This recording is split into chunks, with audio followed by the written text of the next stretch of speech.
My dear brothers and sisters in Christ, first of all, let me thank Reverend Mary Ann Rennie for her gracious invitation to address a few words to you on this happy occasion. Today we gather in the city of Dunfermline. I thought you would like me to say that. The city of Dunfermline, first and foremost, to remember St. Margaret on her feast day. In her we honour a woman who is actually fairly well known to us, thanks to a contemporary biographer who was also her confessor.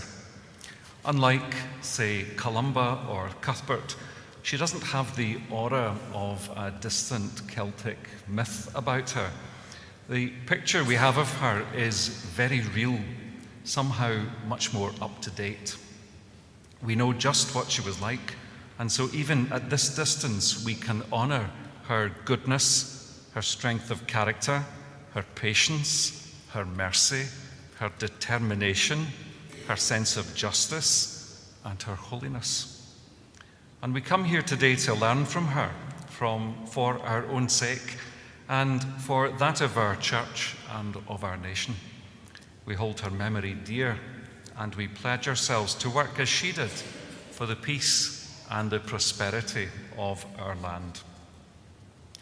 Although she lived 950 years ago, Margaret's positive and life-giving impact upon our country's political, social, and spiritual life can still be felt to this day.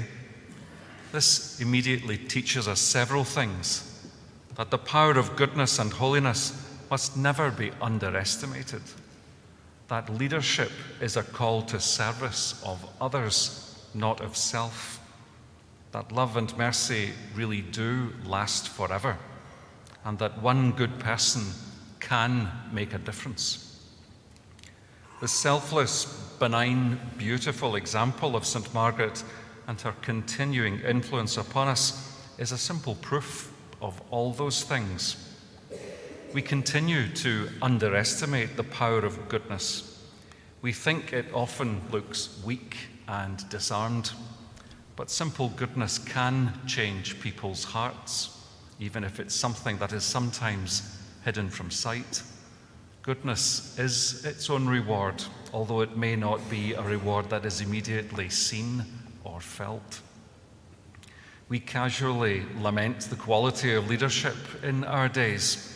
Compared to other times and places, though, there are many fine people who enter public life for the right reasons and who genuinely succeed in serving their fellow citizens.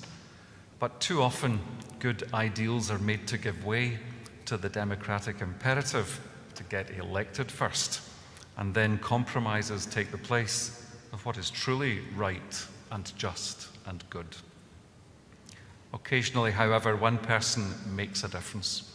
One person in the right place and time can change the game. Queen Margaret was just such a person. Providence sent her to Scotland, and a transformation of our land started under her good and gentle guidance. So we honour her goodness, her strength of character, her patience, her mercy, her determination, her sense of justice, and her holiness. We honour her by imitating those virtues and by praying the good Lord for a double share of her spirit for ourselves and for our whole land. One of the things she and her son set out to do was to connect or to reconnect old Christian Scotland with the rest of the continent, to drag it, as it were, into the 11th century. Poland had converted to Christianity in 966. Kievan Rus had done so in 988. St. Stephen, the King of Hungary and St. Margaret's grandfather, had converted to Christianity in 1000 AD. And by 1070, the date we are remembering today, a great movement of social and religious reform was underway throughout Europe. So as Margaret grew up in the Hungarian court, she was influenced by the joy and enthusiasm of people newly embracing faith. But she was also an English Saxon princess, and her father's side came from people who had been Christian for centuries. Most date the beginning of Saxon Christianity to the arrival of St. Augustine at Canterbury in 597. Augustine, in his turn, had been sent from Italy to England by Pope Gregory the Great, and although Christianity was already thriving in Britain and Ireland, it was solidly reinforced by Augustine's arrival. Those of us who learn of these things will acknowledge that there is a lot more to the story than that, but that's enough for now. I give you this simple version of the events in order to imagine what if Margaret wished to bring the monks from Canterbury here for the same reasons. She was a Saxon, so were they. They had strong links to the continental church, so did they. Like Margaret, they might have felt distinctly uncomfortable at the arrival of the Normans in Kent, and there may also have been ties of kinship and affection now lost to us that would have made the request to them by this Anglo-Saxon princess, now the Queen of Scots, a more attractive prospect. In any case, they accepted the invitation, and the rest, as they say, is history. The silken threads that bind us together were bound then too, and they were quietly reinforced by blood and friendship and faith. These were living links between real people, and the border between the Scots and the English was, once again, overstepped and softened by genuine ties of faith and kinship and affection. And if we think this is all ancient history and far from us today, we need only think of the presence of Her Royal Highness, the Princess Royal, here with us, or think of the monks in Pluscarden Abbey near Elgin, alive and well today, who trace their ancestry to the monks of this very priory. In their different ways, they, like us, are a living link to the memory of what was founded here 950 years ago. And as if that weren't enough, we will shortly do something that will, I hope, help to build and consolidate those bonds I've just outlined. The Church of Scotland and the Catholic Church in Scotland look to the pre-Reformation history of the Church here as part of their shared heritage. This is something that they, along with the Scottish Episcopal Church, have long acknowledged, but they have never done so together or in public.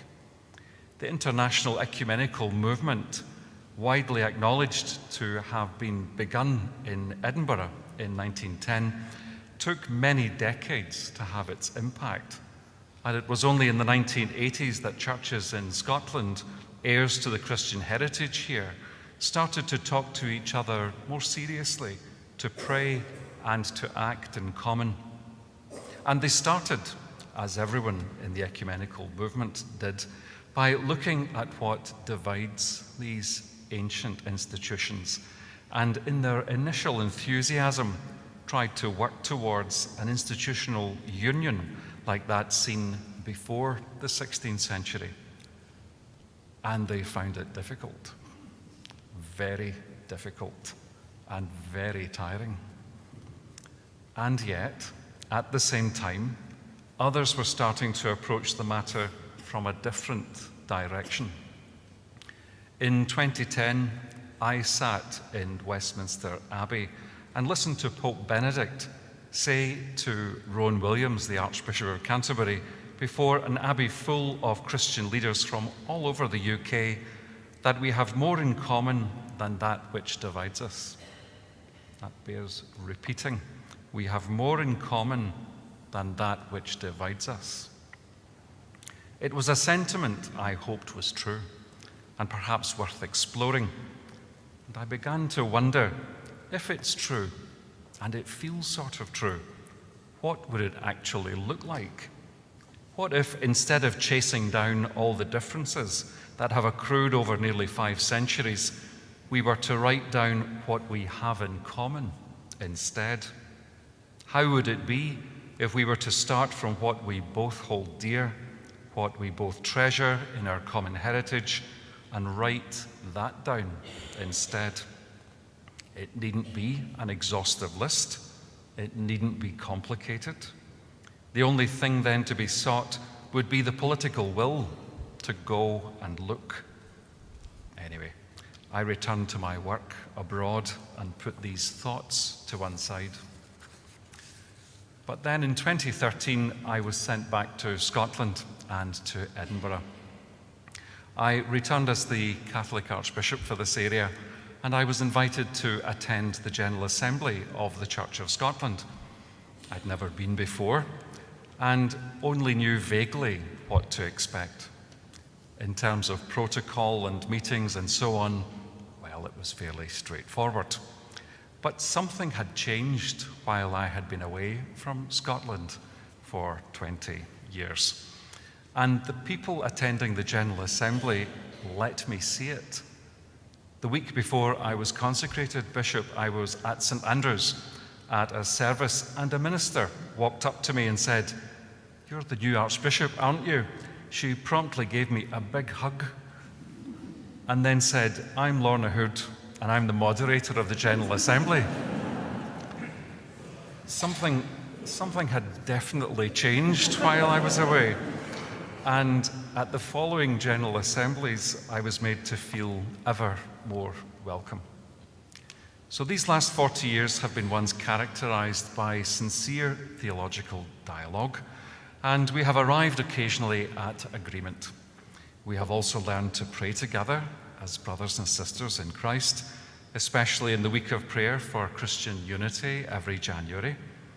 And our people in their parishes now work together here and there in various charitable projects. Above all, however, through our contacts over these last decades, something else has grown up, perhaps unnoticed. Many on both sides have learned to become friends. And that, given our shared history, is not nothing. We all know the history that we share. It contains much for us to regret, and it would be naive to pretend it all away. But it's a further reason to do something about it. Given our context, then, a friendship that is the unlooked-for consequence of the last 40 years is something to be noticed, to be welcomed, and to be built upon. As I said at this year's General Assembly in the presence of my friend, the moderator, Ian Greenshields, here with us today, the declaration is also a consciously new approach to ecumenism, an attempt to reimagine the path towards Christian unity. Instead of listing our problems and points of friction or grievance, old or new, the declaration chooses to focus on what we have in common and to underline that we treasure together all that we treasure together, so much that is inspiring and ancient, profound and beautiful. It suggests that we might one day reach effective unity by means of a growing affective unity. That's just a clever way of saying greater unity achieved, at least in part, through greater friendship. I would like to mention just some of the names of those involved in drawing up the declaration, including moderators Lord Jim Wallace and Ian Greenshields, Principal Clerks Dr. George White and Fiona Smith, Ecumenical Officer Dr. John McPake, Convener of the Ecumenical Relations Committee, Reverend Sandy Horsburgh, and many others who helped to shape the declaration into its final form. It was a great pleasure to work with them to achieve today's goal, and it feels a little surreal finally to be here. Of course, it's not all over yet. We will continue to discuss and to deepen our understanding of important points of division over our heritage. But meantime, more importantly, we believe already here and now that where two or three of us are gathered together in the Lord's name, He is there in our midst. We are brothers and sisters in Christ. We stand shoulder to shoulder before an unbelieving world. And we wish to respect each other, to be a support to each other, and to do all we can with patience and humility to achieve the unity that the Lord prayed for. And if St. Margaret and the first men who came here nearly 1,000 years ago were here with us now, I would like to think that they would welcome and approve of us setting out in this way again in friendship to face the next 1,000 years, not as enemies or rivals, but as sisters and brothers and friends in Jesus Christ.